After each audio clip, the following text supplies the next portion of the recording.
Reprisal. Which you've been talking to everyone about. Yes, and I've only seen the trailer, but it seems to me, and correct me if I'm wrong, this is very Kill Bill meets Game of Thrones meets Sin City. I think those are 3 great references, actually. You did it. Thank you. Yeah, can we use you later? Yes.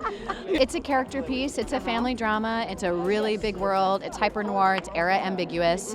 And it all is kind of seen through this woman named Doris, who is actually a woman named Catherine Harlow. And we kind of liken her to the Tony Soprano of the show, which is really cool to, you haven't really seen a woman on television in this capacity. Okay. That's exciting. I love complicated females. Oh, well, aren't we all? Well, I almost feel like there's going to be some serious family therapy with you and your brother. Oh, I thought you were talking about me personally. No. No. Yeah, I mean, it is, there's people who are blood related, who are not, but everybody, I kind of liken it to the tributaries of a river where everyone's crossing, but they go off and they come back, but everyone flows together in some way, and Doris's journey is the liftoff of that, and it's just been so cool. Like, I don't look anything like her, to kind of just recreate myself in this role, and I don't sound like her, and that's what she did. Doris is actually this other woman who is trying to heal her past, and so that's what she's doing through this endeavor. That's the very Kill Bill of you. Yeah, well, you're welcome. Meets Sin City. Well, thanks, Josh Corbin. I mean, all of this came out of our creator's brain, and I just think it's not a previous IP. This isn't, we might reverse do a comic book out of it because it actually could be a reverse graphic novel. But it's kind of cool to be at the forefront of creating that. We talked about this a little bit last night. The fact that your first start was a Batman film is great. Is there another superhero genre or even a science fiction or fantasy genre that you would just love to be in? Absolutely. I mean, I love sci-fi horror. So somebody like a David Cronenberg, I would dream of working with. I loved his adaptation of The Fly, and a film like that is a dream for me. I really love shock horror. Sci-Fi 2 Reanimator is a classic. I think that as far as comic book properties go, I always thought it would be cool to get to participate in the world of either Marvel's Morbius or Werewolf by Night. Dark Horse has these incredible, as everyone knows, Hellboy universe that Mike Mignola has created, but there's so many characters in that haven't even been on screen yet. So there's a lot. This geek will gratefully continue to do as much as they let me do. Yeah. So I guess we should talk about Reprisal. Yes, we're gonna in a few hours show the first episode for an entire hall full of people. I'm so excited. Oh, good, because I've only seen the trailer, and there's so many questions I have that probably cannot be answered, but we'll go for it anyway. So you guys have different worlds, and you're kind of coming together, which sounds very Game of Thrones-like. Yes. I've heard that's kind of a cool comparison-ish. It's the rockabilly Game of Thrones, man. It's rock and roll. It's total vengeance and death, and it's sexy, and it's got all the elements of the worlds that we've seen created by masters like the Tarantinos of the world, the Robert Rodriguez's of the world.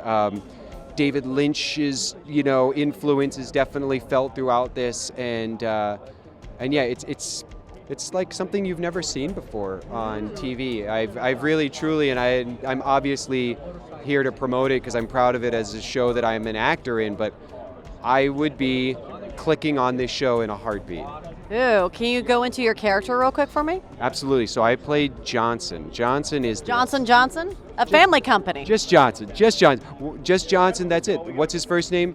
Is it his last name? No one knows. I mean, I know, but the creator, there's a lot of wonderful secrets that basically Josh Corbin, who wrote and created this incredible world, and I know about Johnson, where he's going, what he's up to, what his intentions are, that a lot of people don't know yet, and I'm excited for those revelations to come out. So, Reprisal, brand new. Yeah. I don't know, it's shrouded in mystery. I've seen a teaser trailer. Well, to me it is, because I've only seen a teaser trailer, and it's not much for me to go on in terms of the specifics of, besides the basis of a sister going after a brother. Yeah, what I think is incredible about Reprisal is, first of all, the worlds that you saw kind of being crushed together in the trailer. That's kind of the feel we've been having shooting, because we're all kind of separated, creating our own pieces of this story, and we're all coming together. So we don't see those other worlds. And for me, a lot of the stuff visually is nothing like what I've been experiencing day to day on the set. And all those are coming together in this almost like a crash course. And as actors, we've built our own worlds and we understand our motivations, and we're not so worried about the people who are opposing us. So we don't even have the usual empathy that you would have for another character, because you're so strongly rooted in your own objective. And I think when we end up coming together, we all feel so justified in our stances. No one is viewed as a bad guy in our world, yet we all have done some questionable things. And just seeing that come together, I saw the trailer that was the first time I saw everything and how it will all be fused into one. It was a really good introduction. That's awesome. And then go into your character a little bit for me, because the trailer didn't give me much to go on. Yeah, I think they did that on purpose. Of course they did. But his name is Ethan Hart, and he's basically chosen to seek revenge for one of the other main characters, Doris, which is played by Abigail Spencer. And so he's basically carrying out some of her work for her without saying too much. And that's pretty much it. He's put in a precarious position. He's also one of the only characters that is from both of these worlds. So there's a lot of characters that are just back in the Detroit world and a lot of characters that are just in the Bangarang world that we've created, but he's one of the ones that goes back between both of the worlds.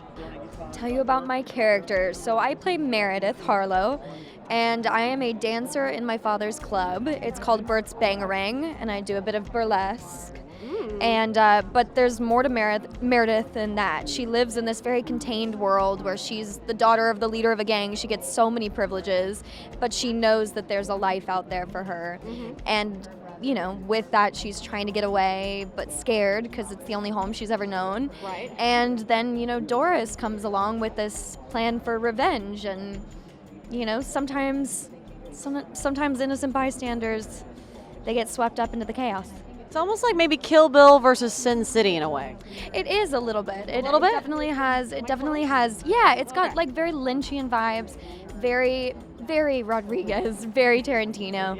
It's got that Kill Bill, like action-packed, I'm on a mission and I will get my way from Doris, this very femme fatale. But in a different way than we've ever seen a femme fatale. It's not about sexuality, it's not about any of that, it's more of the whole of the woman and her fierceness. Hell hath no fury like a woman scorned. The show kind of plays into the trope of a revenge femme fatale plot that I think we've probably seen. But what's really great about this is the world building of it. Littlefield Company, who created Handmaid's Tale and Fargo, are behind this show, and I would say this is their most world building, evocative, different, unique worlds that they've created so far. So it's wildly unique to be a part of this. I feel very lucky, honestly. I think this character is one of the best I've ever been able to play. So.